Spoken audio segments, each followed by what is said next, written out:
Magkano nga ba ang groceries dito sa Amerika? Hi guys! Welcome to the channel. My name is Rhea. Today, ipapakita ko sa inyo ang full grocery haul ko with prices. I-try rin natin i-convert sa peso para malaman natin kung mahal ba talaga ang bilihin dito sa US.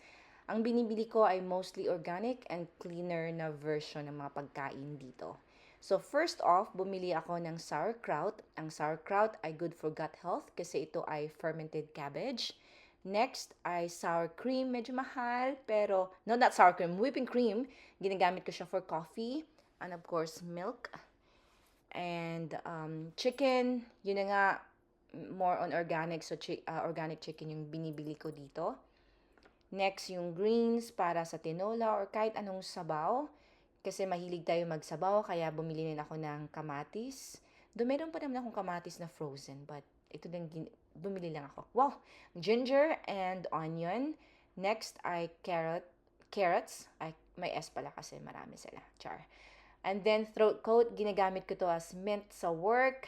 At ito, first time kong itry itong chips na ito. Masarap siya, rice cake. And then, next ay yung Dr. Bronner's na soap. Multi-purpose ang soap na to, guys. Pwede nyo gawing shampoo and everything. Breath refresher. Kasi importante yan. Hygiene. Next ay chocolate chips. Kasi gagawa tayo ng chocolate chip cookies.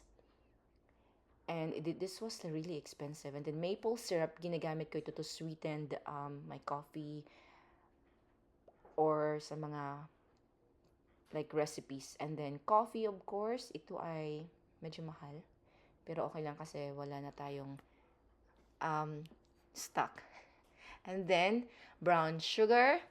At season ngayon ng cherries, dark cherries, $9.65 itong bag na to. Pero, okay lang.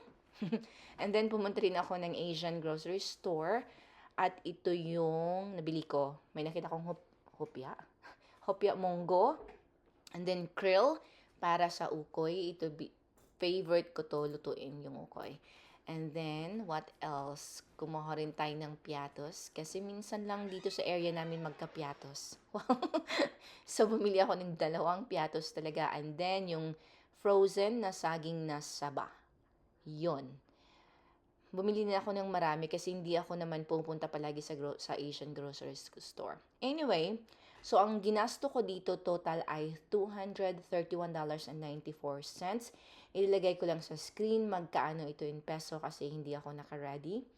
So, yun na nga, yun yung konti lang to eh. Hindi to yung talagang full-on na grocery haul. Pero kung medyo mahal siya, pero kung marunong kang mag-budget, maghanap ng sale. Medyo may sale din naman. At hindi lang din naman organic lahat talaga yung bibilin mo. Kasi katulad ng onion, hindi naman kailangan organic yan. At kung marunong kang mag-meal plan, makakatipid ka talaga.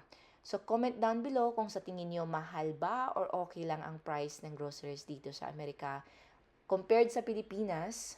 And then, thank you so much for watching. Don't forget to like, comment, and subscribe for more grocery hauls, cooking videos, and simple life here in the US.